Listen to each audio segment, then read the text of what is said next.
1년 3개월, 폴란드가 FA50 도입 계약을 체결한 지 불과 1년 3개월 만에 FA50 GF 12대 납품이 성공적으로 완료되었습니다. 2022년 9월 폴란드와 FA50 48대 수출 계약을 체결한 카이는 FA50 GF 1, 2호기를 2023년 7월 폴란드 현지 민스크 공군기지에 납품한 것을 시작으로 12호기까지 한치의 오차 없이 납기를 준수하여 계약을 완벽하게 이행했습니다. 1호기부터 12호기까지 폴란드에 도착한 일정은 불과 5개월밖에 걸리지 않은 것이죠. 이로써 카이는 폴란드 총 계약 대수 48대 중 12대를 납품하였고 잔여 물량 36대는 폴란드 공군의 요구에 맞춰 에이사 레이더와 공대공 무장을 갖춘 FA50 PL로 개발해 2025년부터 2028년까지 3년간 납품할 예정입니다. 폴란드 매체와 네티즌들은 한국에 보여준 빠른 납기에 놀라움을 감추지 못하고 있는데요. 현지 반응은 다음과 같습니다. 이전 F16 조종사 중 한 명은 이번 구매가 F16과 미래 F35 사이의 격차를 완벽하게 메웠다고 평가했습니다. 장점 중 하나는 확실히 저렴한 운용 비용입니다. 그리고 겉보기와 달리 상당히 견고한 기체이죠. 이러한 다수의 기체는 전투 능력 외에도 엄청난 훈련 기회를 제공합니다. F16보다 서비스 가격이 훨씬 저렴할 뿐만 아니라 유사한 가능성도 제공하므로 조종사 훈련을 위한 인상적인 기체입니다. 이 전투기는 순찰 기능도 수행할 수 있어 제 생각엔 현재 최고의 훈련 및 전투기계 중 하나이고 고급 미사일 발사 기능과 최대 구경 레이더를 갖춘 버전은 매우 치명적인 것으로 분석됩니다. 우리는 더 나은 레이더와 날개 아래 무장을 갖춘 다음 36기를 기다리고 있습니다. 좋아, 우리는 해낼 것이고 FA50 PL은 게임 체인저가 될 것이다. 배송 속도, 가격, 미국산 무기에 대한 접근 및 조종사 훈련 기능을 고려하면 정말 훌륭한 옵션입니다. 확실히 수호 22와 미그 29보다 더 나은 선택입니다. 라고 했죠. 최근 폴란드군 공식 유튜브 채널에는 12대의 최신 항공기라는 제목의 영상이 올라왔습니다. 폴란드가 납품받은 12대의 F50 GF가 일렬로 나란히 배치된 모습이 장관을 이루었는데요. 영상에서 제23 전술 공군기지 공보관 마르신 보르타 중령은 오늘은 역사적인 날이라며 동급 기체 가운데 최고의 성능을 지닌 FA50으로 훈련을 하게 되면 폴란드 공군의 역량에 엄청난 발전이 있을 것이라고 했습니다.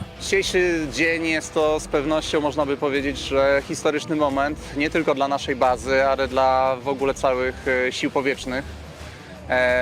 12 samolotów, prawdopodobnie jest to jedyna okazja, żebyśmy mogli wszystkie samoloty zobaczyć stojące obok siebie. To będzie związane później z dalszym procesem eksploatacji z tych samolotów, gdyż samoloty będą wchodziły na kolejne prace okresowe, będą prace modernizacyjne, różnego rodzaju czynności obsługowe na nich wykonywane, więc z pewnością będzie to bardzo trudne, aby wszystkie samoloty postawić obok siebie, tak żebyśmy mogli zaprezentować całą tą 12. A szczególnie jest to ważne dla nas, dla naszej grupy, która jest odpowiedzialna za wdrożenie tego. To będzie taki znaczący moment, który kończy tak jakby ten pierwszy etap wprowadzenia, wdrożenia pierwszej 12 samolotów do polskich sił powietrznych. Pierwszy okres szkolenia będzie z pewnością bardzo trudny, zarówno dla personelu latającego, gdyż oni muszą się wdrożyć, oraz tych pilotów, którzy przesiądą się z MiGa 29 na FA50. Natomiast dla nas, dla personelu technicznego bardzo ciężki, wymagający rok, związany z wdrożeniem dokumentacji, wdrożeniem systemów komputerowych, które będą nam pomagały przy eksploatacji tego samolotu. Na szczęście możemy liczyć tutaj na wsparcie strony koreańskiej, która cały czas będzie tutaj przebywała na terenie naszej bazy.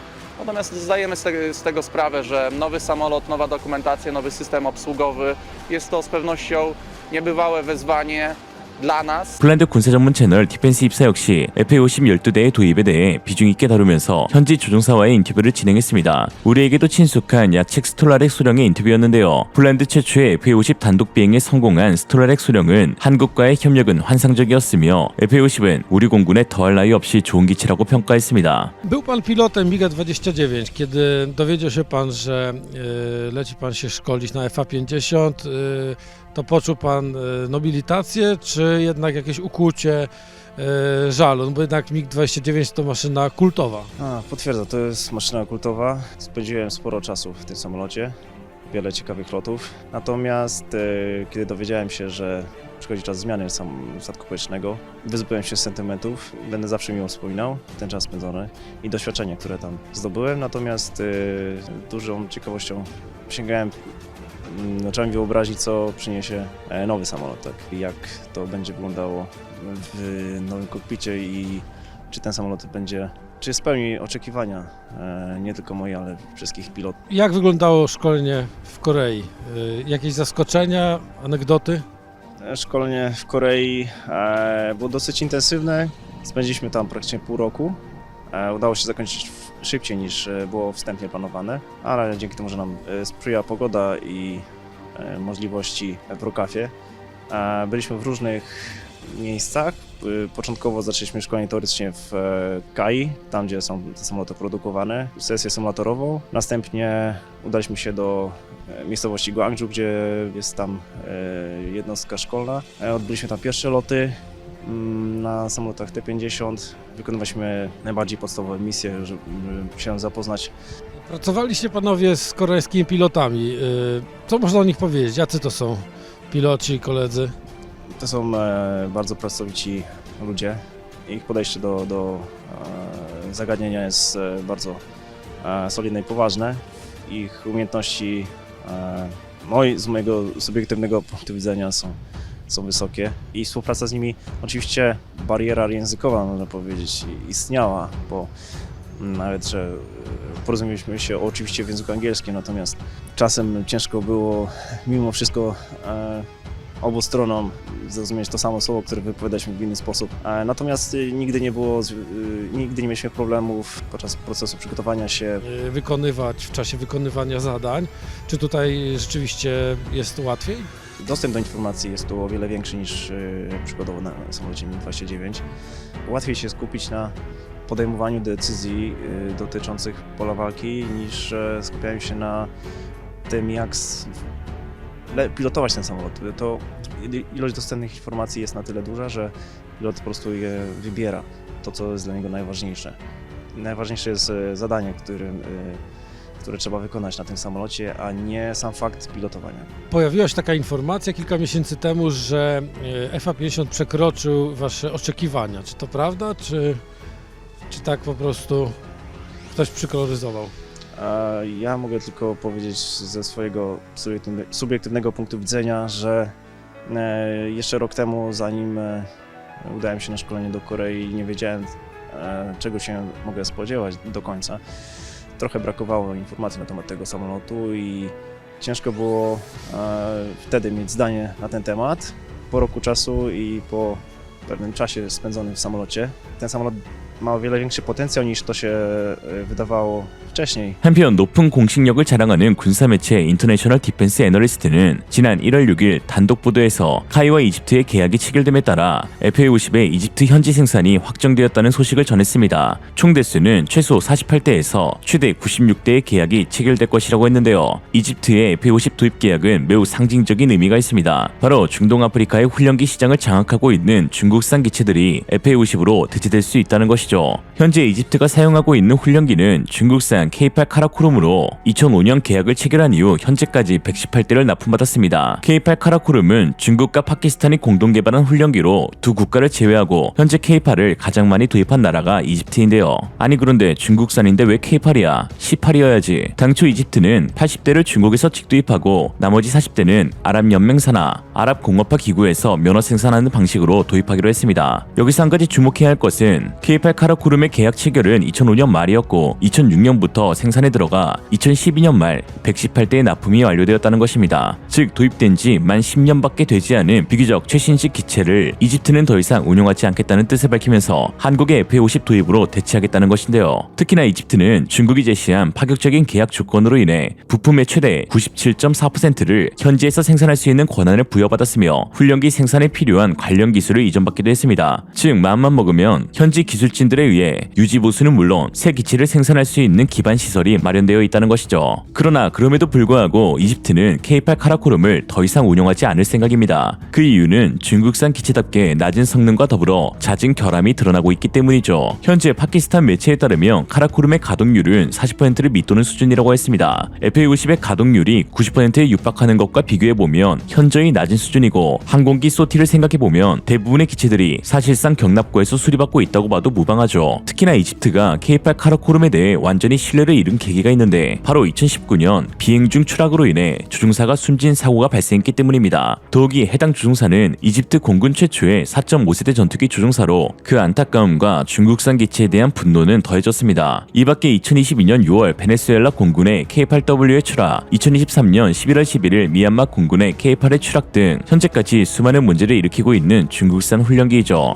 사실 이집트는 도입 수량에서 알 수 있듯 중국산 훈련기에 대한 전폭적인 신뢰를 드러냈었는데요. 이를 먼저 산산조각낸 것은 중국이었습니다. 당초 이집트는 아랍산업화 기구를 통해 K-8을 도입했는데 해당 기구는 사우디, UAE, 카타르, 이집트가 설립한 공동기구로서 중동에 진출하고 싶어하는 중국 방산업체들에 대한 보증을 이집트가 118대를 구매해주면서 앞장서 서준 것이었죠. 이에 중국에서는 현지 생산 조건 및 기술 지원에 대한 파격적인 약속을 했던 것이었는데 그러나 현재 이집트는 도입된 지 10년밖에 되지 않은 기체, 거기다 유지보수 및 자체 생산도 가능한 기체를 이제 완전히 처분하려 하는 것입니다. 더욱이 이집트가 중국산 훈련기가 아닌 한국산 훈련기를 선택한다는 것은 중국 입장에서 매우 자존심 상하는 일일 수밖에 없는데요. K-8 훈련기의 잦은 결함으로 홍두 항공공업 집단은 후속 모델인 L-15의 개발을 서둘렀고 암속 모델인 K-8보다 기술적, 성능적으로 진보한 초음속 훈련기 L-15를 개발 완료했습니다. 마 1.4의 초음속 훈련기인 L-15는 FA-50과 동급의 성능을 지닌 기체인데요. 그러나 이집트가 L-15가 아닌 FA-50을 선택한다는 것은 한번 맛본 중국산을 더 이상 쳐다보지도 않을 것을 의미하는 것이죠. 중동 아프리카 방산 허브로 불리는 이집트에게 있어 중국은 완벽히 신뢰를 잃었습니다. 무기 거래는 단순히 기체의 성능으로만 고려되지 않습니다. 방산 계약이 국가 간 거래다 보니 무엇보다 양국의 신뢰가 바탕이 되어야 하는데요. 당초 합의했던 가격, 납기 일정, 성능, 기술 이전과 같은 계약 조건이 끝까지 그대로 이어지는가가 추후 수출에도 지대한 영향을 끼칩니다. 만약 판매국과 도입국이 마음대로 조건을 바꾸고 신뢰를 잃으면 두 번의 협력은 절대 이루어질 수 없습니다. 판매국 중국이 이집트에게 보여줬던 것처럼 도입국 인도네시아가 한국에게 보여줬던 것처럼 신뢰를 잃게 된다면 모든 관계는 파탄나게 되는 것이죠. 이에 최근 중국에서는 FA-50의 수출에 극도로 민감하게 반응하고 있습니다. 한국산 무기들은 최근 대형 계약을 체결함과 동시에 그 막대한 물량을 모두 소화하는 신뢰 측면에서 퍼펙트한 모습을 보여줬기 때문이죠. 중국의 약점으로 꼽히는 부분이 한국에게 장점이다 보니 완벽한 카운터 역할을 하고 있는 것입니다. 최근 중국 CCTV사나 군사 전문 채널 무기의 측면에서는 한국의 무기 수출의 호황에 대해 분석하면서 중국 훈련기의 최대 경쟁자로 떠오른 FA-50에 대해 특집 보도를 내었습니다. 出乎西方国家预料的是，竟然是亚洲的韩国赢得了这笔145亿美元的军贸大单。刚才短片当中也提到了，近年来呢，韩国武器装备销售火爆，已经成为了世界第8大军贸出口国。那么我们今天请两位嘉宾为我们分析一下，为什么韩国军贸卖得这么火爆？童勋老师，我们注意到，在国际这个军事市场上，美国的武器装备原来都非常的强势。为什么说韩国现在能够拿到这么多的订单？就是因为美国在卖武器装备的时候实在是太霸道了，有各种各样的霸王条款和附加条款，不仅要赚人家的钱，甚至还要对人家进行了一种指手画脚。所以有越来越多的这个国家对于美制的武器装备那是无法忍受的因为什么时候能用，或者说什么时候可以针对哪样的目标可以进行使用，有的时候还要向美国去进行报批。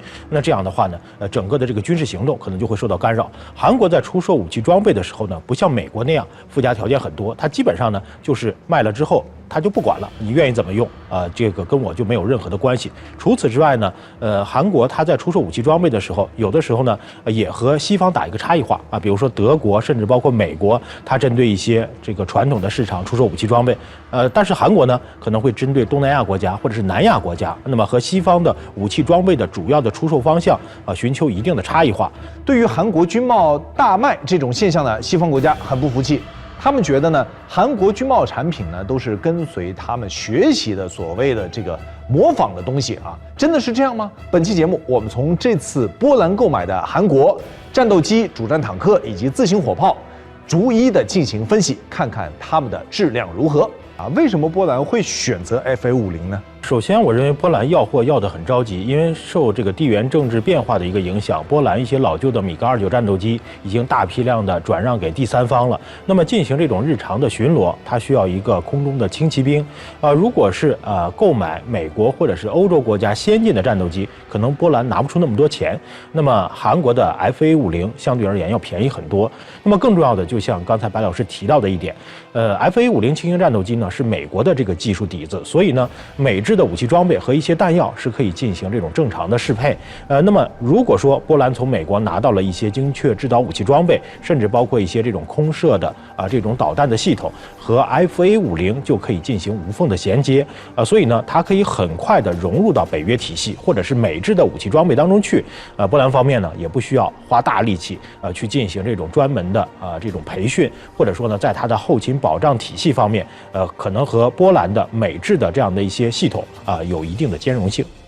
所以看起来呢，交货速度快是精英力压战损赢得这个大难的关键啊！因为波兰方面要的非常着急。 중국은 태국 잠수함, 이집트 K8, 파키스탄 SH-1 자주포 등의 많은 거래에서 도입국의 뒤통수를 치며 스스로 신뢰를 무너뜨리고 있습니다. 장기적인 비전보다 눈앞의 조그만 이익에 눈이 멀어 국가 차원에서 할 수 있는 온갖 저급한 행동을 모두 보여주고 있죠. 이런 상황 가운데 신뢰를 기반으로 한 한국산 무기들은 여기에 저렴한 가격, 납기 준수, 동급 최강의 성능을 갖춰 전 세계에서 주목받고 있습니다. 그저 수출 목록에 이름 한 줄 더 올리려 사기치는 그 국가에게 있어 한국 방산 업체들이 보여주고 있는 정직성은 카운터펀치로 가장 강력한 무기가 되고 있습니다. 오늘의 한 줄 평, 중국에게 신뢰란 여친의 뽕불하다. 없는 거 알면서 매번 속으니까. 이생으로 리얼리즘이었습니다. 여러분의 생각은 어떠신가요? 현명하고 지혜로운 여러분의 의견을 지금 댓글에 남겨주세요. 감사합니다.